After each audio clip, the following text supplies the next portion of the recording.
하나님 말씀 보겠습니다. 마태복음 13장 36절부터 46절까지만 읽겠습니다. 한 절씩 교독하겠습니다.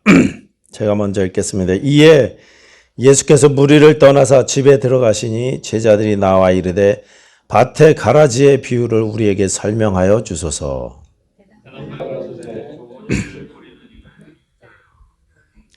밭은 세상이요 좋은 씨는 천국의 아들들이요 가라지는 악한 자의 아들들이요.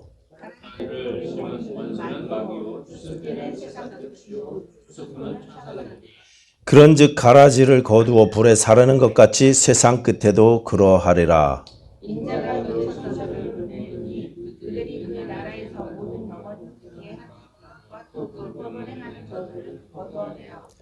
불뭇불에 던져 넣으리니 거기서 울며 이를 갈게 되리라.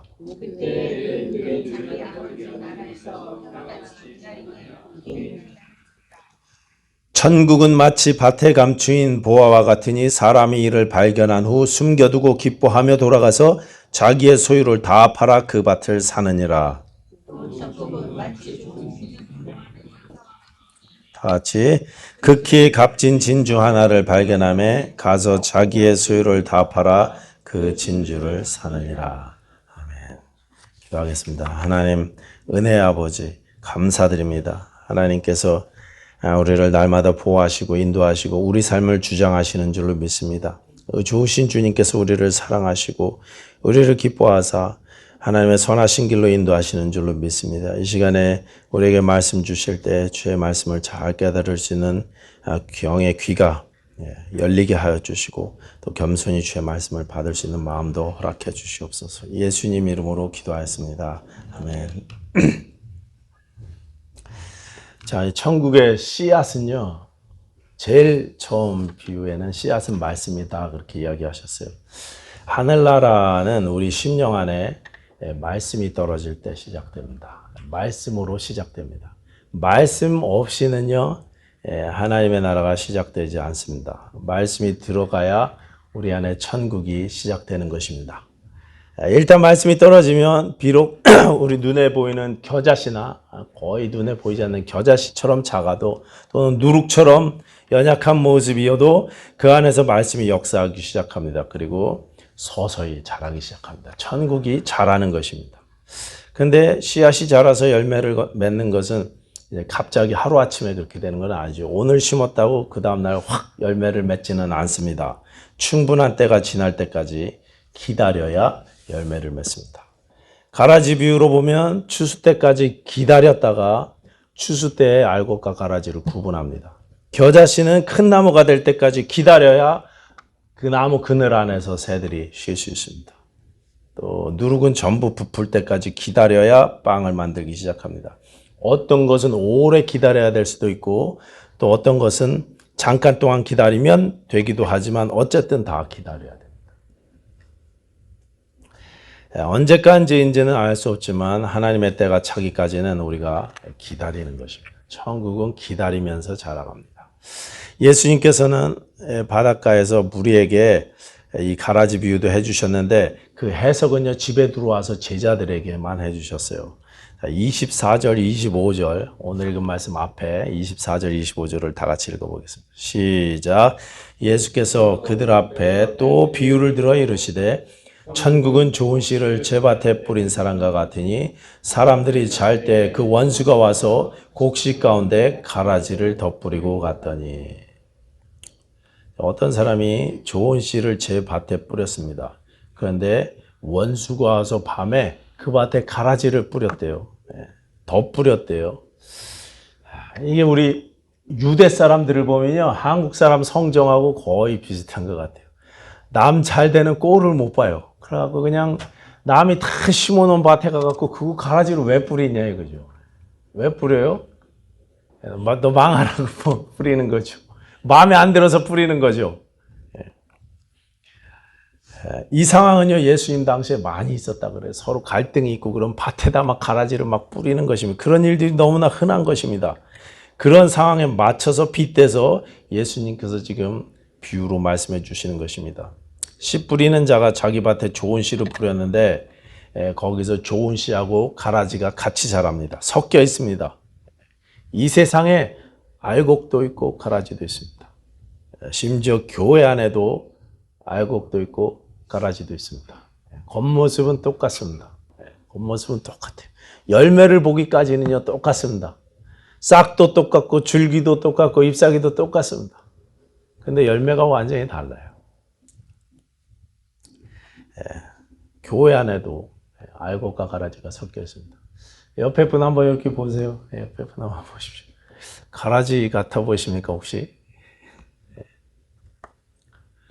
이 목사 저는 딱 보니까 가라지에 이런 생각 드시면 잠깐 저를 보지 마시고 하나님 말씀으로 말씀만 받으시기 바랍니다.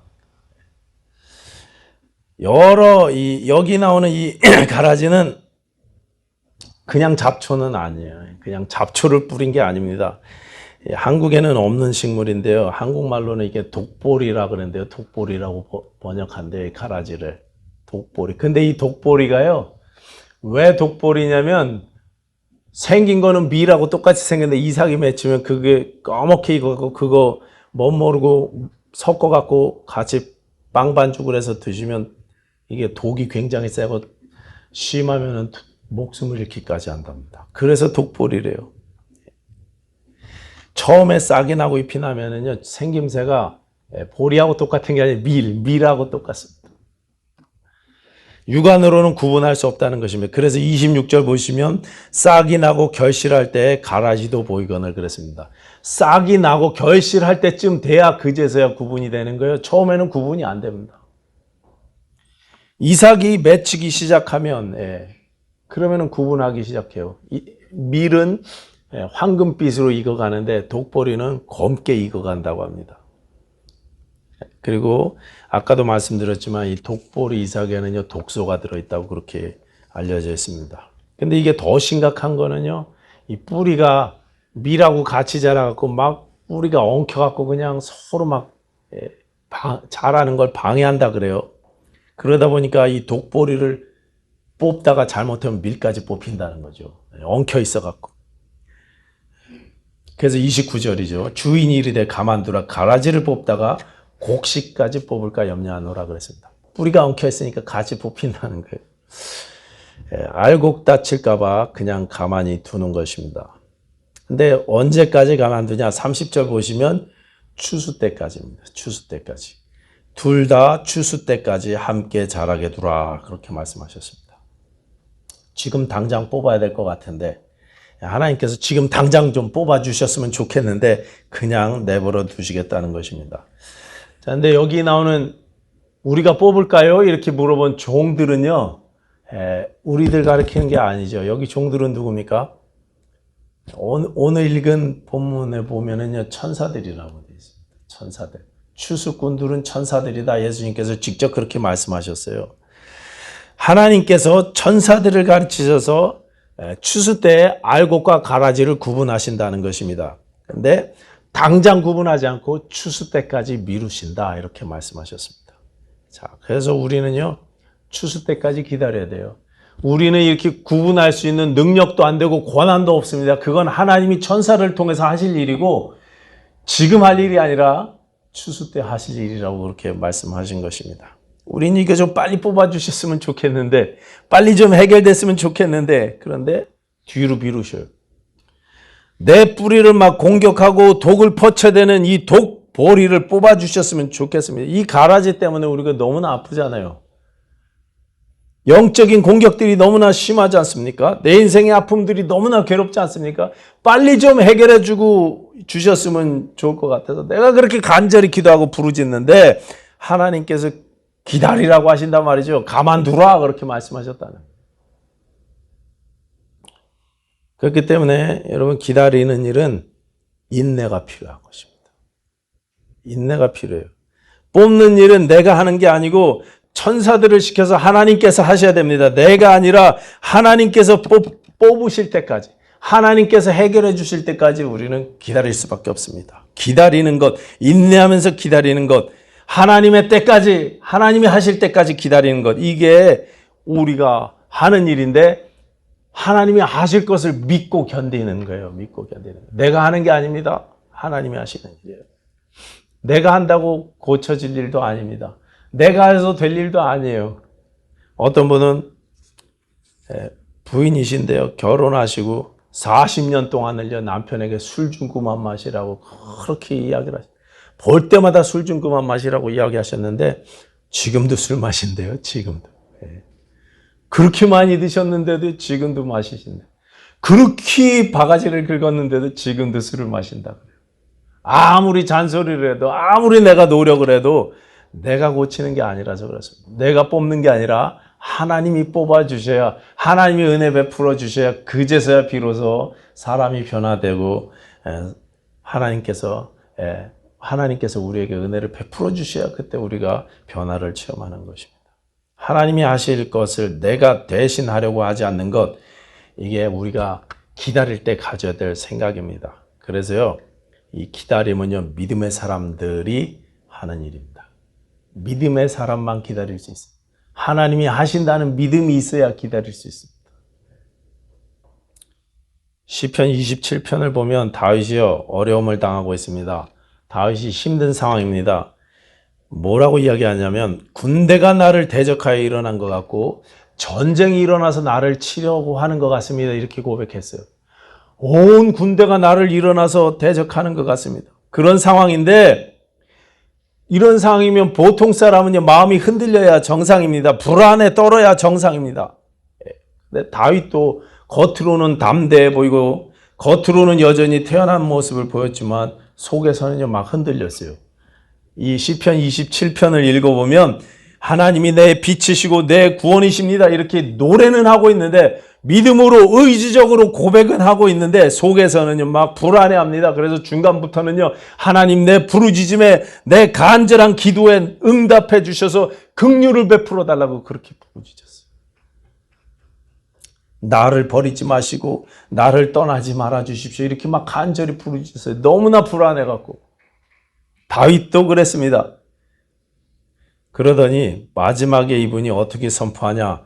이게 14절이 마지막이거든요. 시편 27편 14절. 너는 여호와를 기다릴지어다. 강하고 담대하며 여호와를 기다릴지어다. 이렇게 마무리해요. 너는 하나님을 기다려라. 이렇게 스스로에게 선포합니다. 너는 하나님을 강하고 담대하여 기다릴지어다. 이렇게 선포했어요. 여러분 스스로에게 이렇게 선포하실 수 있습니까? 너는 기다릴지어다. 믿음으로 기다릴지어다. 요즘 박 목사님께서 소책자를 하나 만드셔갖고 그래서 이제 매일 묵상처럼 원하는 분들에게 하나씩 보내주시는데 저한테도 보내주셔요. 근데 그 소책자 제목이 너 자신에게 복음을 선포하랍니다. 그리고 목사님 글을 참 잘 쓰세요. 그걸 어떻게 한 달씩 이렇게 쭉 눌리셨을까 봤는데 매일 달라요. 매일. 그래갖고 지금 8일째인가 이렇게 오는데 제목이 너 자신에게 복음을 선포하랍니다. 우리 자신에게 스스로 선포하는 거예요. 너는 기다릴지어다. 지금 마음이 흔들리지만 하나님의 때까지, 하나님께서 오케이 하실 때까지 너는 기다리라는 것입니다. 내가 바로바로 하지 않고 하나님을 기다리는 것. 기다린다 그래갖고 아무것도 하지 않는 듯이 기다린다고 해서 그게 무기력한 건 아닙니다. 게으른 거는 아닙니다. 약한 게 아닙니다. 기다릴 수 있는 사람은요, 오히려 믿음이 강한 사람입니다. 기다릴 수 있는 사람은요, 능력의 사람입니다. 용감한 사람이 기다릴 수 있는 것입니다. 그래서 강하고 담대하며 여호와를 기다릴지어다 그랬어요. 강한 사람, 담대한 사람이 기다릴 수 있어요. 막 흔들리는 사람은요, 믿음이 연약한 사람은요, 내가 하려고 막 뛰쳐나가요. 여기저기 알아보고 사람들한테 막 전화하고. 오늘 믿음의 사람들은요, 기다릴 줄 아는 사람들입니다. 여기 시편 27편에 나온 기다림이라는 말 찾아봤더니요, 화살을 이렇게 팽팽하게 활을 얹어서 당겨놓고 이게 대기하고 있는 상태래요. 줄을 당겨서 대기하고 있는 상태. 관역을 이렇게 딱 겨누고 대기하고 있는 상태. 다윗은 17살쯤에 기름 부으심을 받고 여러분 잘 아시는 대로 30살의 왕이 됐습니다. 13년 동안을, 크게 잡으면 14년 동안을 쫓기면서 살았어요. 그 기간 동안에 계속 기다려야 했습니다. 기름 부으심 받는 바람에 14년 동안 쫓겨다녔습니다. 아내도 빼앗겼고요. 그 기간 동안에 망명생활도 했습니다. 자기 때문에 부모님도 희생됐습니다. 삶이 송두리째 흔들렸습니다. 그런데 그렇게 기다리면서 아무것도 안 하고 원망하면서 자리에 누워 지낸 것이 아니라 동굴 안에서 계속 자기들을 찾아오는 사람들을 돌봤고요. 계속 싸웠고 자기를 따르는 자들을 돌보고 먹였어요. 해야 할 일을 하면서 하나님의 역사하심을 기다리는 것입니다. 내가 하지는 않습니다. 내가 막 감행하지는 않습니다. 당장 예루살렘으로 그 400명 이끌고 올라가고 전복시켜야 되겠다 이런 짓은 하지 않습니다. 그때는 예루살렘이 아니었죠. 사울 왕이 있던 곳으로 가서 내가 왕이 돼야지, 내가 기름 부음 받았으니까 해야지 이렇게 하지 않습니다. 하나님께서 길을 열어주실 때까지 계속 기다렸어요. 내가 해야 될 일을 하면서 기다렸습니다. 하나님께서 결국 일하실 것이라는 사실을 믿고 강하고 담대한 마음으로 기다린 것입니다. 여러분, 강한 사람, 담대한 사람이 기다릴 수 있습니다. 우리가 기다릴 때, 하나님의 때를 기다릴 때 6가지 요소가 있다고 그렇게 이야기해요. 우리 2023년에 돌아가신 아틀란타 제일침례교회 찰스 스탠리 목사님이 우리 남침례회 총회장을 2번이나 하신 목사님인데, 이 목사님 설교에 보니까 이 내용 나오더라고요. 6가지 요소가 있다. 우리가 기다릴 때. 첫 번째는 믿음. 내 타이밍보다 하나님의 시간이 더 완벽하다는 사실을 믿는 믿음. 두 번째는 인내. 조급해하거나 불안해하지 않고 기다리는 자세. 세 번째는 용기. 남들의 압박이나 좋은 조건 앞에서도 지금은 아니다라고 말할 수 있는 담대함, 용기. 네 번째, 결단력. 세상의 수많은 의견과 소음 속에서도 오직 하나님의 말씀에만 순종하겠다는 이 결단. 다섯 번째, 힘. 하나님이 말씀하시기 전까지는 내가 행동으로 옮기지 않겠다는 이 절제력, 이 힘. 그리고 마지막에 견딤. 하나님이 명확한 방향을 주실 때까지는 흔들리지 않고 끝까지 자리를 짓고 견디는 것이 6가지가 필요하다고 이렇게 정리했습니다. 여러분, 우리는요, 하나님께서 일하시기를 기다려야 됩니다. 하나님의 때를 기다려야 됩니다. 천국은 기다리는 것입니다. 천국의 요소는 기다리는 거예요. 그런데 우리가 막연히 기다리는 건 아니에요. 기다릴 수 있는 이유가 있습니다. 우리가 기다릴 수 있는 이유. 아까 시편 27편 다시 보시면 27편 13절이 이렇게 돼 있거든요. 내가 산자들의 땅에서 여호와의 선하심을 보게 될 줄 확실히 믿었도다. 하나님의 선하심 때문에 우리가 기다린다 이렇게 이야기해요. 하나님이 선하신 분이기 때문에 우리가 기다릴 수 있다. 이 27편 13절이 한국말 성경 좀 어려운데요. 쉬운 번역으로 보면 이렇게 되어 있습니다. 내가 살아있는 동안에 여호와의 선하심을 보게 될 것을 확신하지 못했다면, 하나님의 선하심을 확신하지 못했다면 나는 벌써 낙심하여 무너졌을 것입니다. 하나님의 선하심을 확신하기 때문에 나는 흔들리지 않고 기다립니다. 이렇게 이야기한 것입니다. 그러니까 내가 기다릴 수 있는 이유는 하나님의 선하심 때문입니다. 하나님의 선하심을 확신하기 때문에, 예수의 공로로 하나님이 나를 사랑하시고 나에게 좋은 아버지가 되셨다는 사실을 내가 확신하기 때문에 우리가 기다릴 수 있습니다. 하나님이 무능하시거나 내게 관심이 없으셔서 이렇게 기도응답이 딜레이 되는 것이 아니라 다른 더 좋은 뜻이 있기 때문이라는 사실을 우리가 믿을 수 있고 기다릴 수 있는 거예요. 하나님이 선하시다는 사실을 알면. 하나님이 좋으신 분이라는 사실 믿으십니까? 내게 너무 좋은 분이라는 사실 여러분 믿으십니까? 미국 분들 그렇게 하죠. God is good all the time. All the time God is good 그렇게 이야기하죠. 하나님은 항상 우리에게 좋으신 분이십니다. 내게 너무나 좋으신 분입니다. 이 고백이 저 여러분의 고백될 줄로 믿습니다. 그 사실을 믿으면 우리가 기다릴 수 있습니다. 또 하나는요, 오늘 보면 44절 보시면 나오는데, 44절 보시면 천국은 마치 밭에 감춘 보화와 같으니 사람이 이를 발견한 후 숨겨두고 기뻐하며 돌아가서 자기의 소유를 다 팔아 그 밭을 사느니라 이렇게 되어 있습니다. 여기 천국은 마치 밭에 감춘 보화 같으니 사람이 이를 발견한 후에 숨겨두고 기뻐하며 돌아갔다. 이렇게 되죠. 기뻐하며 돌아갔다. 예수 그리스도를 발견한 사람은요, 기쁨 때문에 인내할 수 있습니다. 기쁨 때문에 인내하면서 기다릴 수 있는 것입니다. 히브리서 12장 2절 보시면 우리 예수님을 이렇게 말씀하십니다. 믿음의 주요 또 온전케 하시는 이 예수를 바라보자. 저는 그 앞에 있는 기쁨을 위하여 십자가를 참으사 부끄러움을 개의치 아니하시더니 하나님 보좌 우편에 앉으셨느니라. 우리 주님은요, 그 앞에 있는 기쁨을 아셨기 때문에, 기쁨을 주실 하나님을 아셨기 때문에 그 기쁨을 인하여 십자가를 참으셨습니다. 우리도 가장 귀한 것, 가장 귀한 분을 소유했기 때문에 기쁨으로 기다릴 수 있는 줄로 믿습니다. 여러분, 가장 좋은 것을 내가 가지고 있으면 덜 좋은 것 내려놓을 수 있어요. 예수님을 소유하고 있으면요, 예수님 외에 다른 거 내려놓을 수 있습니다. 가장 귀하신 분이 그분이기 때문에 그렇습니다. 예수님을 소유한 사람은요, 기쁨으로 기다릴 수 있는 것입니다. 보화를 발견한 사람만이 기뻐할 수 있습니다. 보화를 발견한 사람만이 참된 기쁨을 누리며 기다리는 것입니다. 이 기쁨은요, 바닷가에 있던 그 무리들 틈에서는요, 절대 발견할 수 없어요. 집안에 들어와 있는 제자들만 발견하는 기쁨입니다. 예수 그리스도와 나와 인격적인 관계가 맺어진 사람들만 발견하는 기쁨인 것입니다.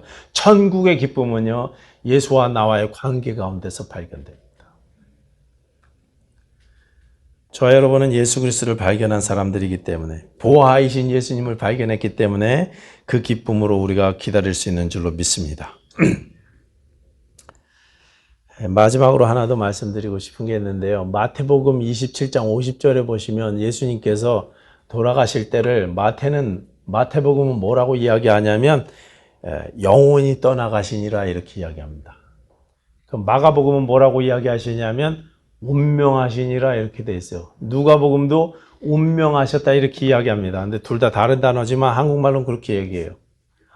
요한복음은 뭐라고 돼 있냐면 이 마태복음처럼 한국말로는 영원히 떠나가시니라 이렇게 돼 있어요. 그 고개를 떨구시고 영원히 떠나가시니라 이렇게 요한복음 돼 있는데 성경 원래 말로는요, 네 복음서가 다 달라요.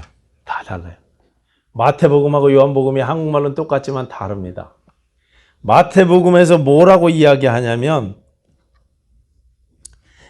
영혼이 떠나셨다 이렇게 표현했는데, 이 떠난다는 말이요, 가라지 비유에서 그냥 내버려둬라 할 때 그 내버려둔다는 말하고 똑같습니다. 마태복음이 일부러 그 단어를 사용해서 예수님께서 운명하시는 모습을 묘사한 것입니다. 예수님은요, 십자가의 모든 고통을 다 하나님께 맡기고 순종하셨어요. 죽는 그 순간까지, 운명하시는 그 순간까지 하나님께 다 맡기셨습니다. 이 사실을 잘 아는 사도 베드로가요, 베드로전서 5장 7절에서 뭐라고 이야기하냐면 너희 염려를 다 주께 맡겨버리라. 이는 그가 너희를 권고하심이니라 그랬습니다. 권고한다는 말은 돌본다는 뜻입니다. 너희 염려를 다 주께 맡겨버리라 할 때 맡겨버리는 게 운명하셨다는 뜻입니다. 영원히 떠나셨다는 뜻이에요. 오늘 가라지를 끝까지 마지막 날까지 선하신 하나님께 믿고 맡기는 것, 그게 이거예요. 단순히 마음속으로 걱정하지 말아야지 다짐하는 게 아니라 내 어깨를 짓누르는 이 무거운 짐을 통째로 들어서 주님 손 위에다 확 캐스트 아웃 해버리는, 그냥 던져버리는 거, 그냥 맡겨버리는 것이에요. 예수님께서 십자가에서 자신의 이 생명을 그렇게 하셨어요. 자기의 영혼을 그렇게 주님 손에 의탁하셨어요. 우리에게도 그렇게 하라고 말씀하십니다. 맡겨버리라. 가라지를 제거해 주시기를 바라고 기도하고 또 인내하는 일들이 때로 우리에게 고통스럽기까지 합니다. 그래도 주님께서 우리에게 말씀하시는 것입니다. 그냥 하나님께 맡겨버려라. 다 맡겨버려라. 예수님이 십자가에서 자기 목숨을 그렇게 맡기셨던 것처럼 너희도 맡겨라. 히브리서 12장 2절처럼 예수님을 바라보면서 우리도 하나님께 맡기고 인내하면서 기다려야 될 줄로 믿습니다. 이것이 우리 안에 천국이 시작된, 천국이 자라고 있는 성도들의 마땅한 모습이라고 오늘 본문에서 말씀하십니다. 여러분, 기쁨으로 하나님의 선하심을 신뢰하면서 하나님이 나를 사랑하신다는 이 사실을, 이 진리에서 한 걸음도 후퇴하지 마시고 하루하루를 믿음으로 기다리실 수 있는 저와 여러분들 되셨으면 좋겠습니다. 내가 아니라 하나님이 하실 것을 기다리면서, 기대하면서 하나님의 때까지 참고 인내하실 수 있는 우리 21세기 침례교회 됐으면 좋겠습니다. 기도하겠습니다. 하나님 아버지, 감사합니다. 우리 주 예수 그리스도를 우리가 알고 있사오니 하나님 참된 기쁨으로 인내하며 기다리는 삶 되게 하여 주시옵소서. 우리 하나님이 선하신 분이고 좋으신 내 아버지란 사실을 알고 있사오니 우리가 담대하게 용기 내어 기다릴 수 있는 믿음의 사람들 다 되게 하여 주시옵소서. 예수님 이름으로 기도하였습니다. 아멘.